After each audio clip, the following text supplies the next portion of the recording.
How are you?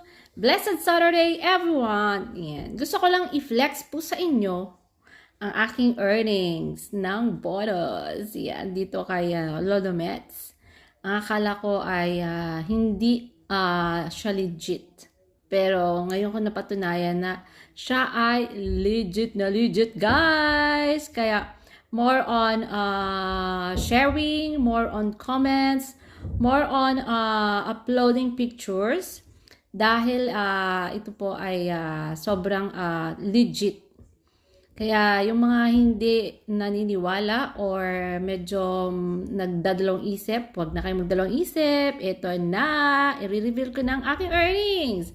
1, 2, 3!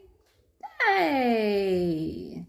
So, yan po ang aking earnings kay Lola May.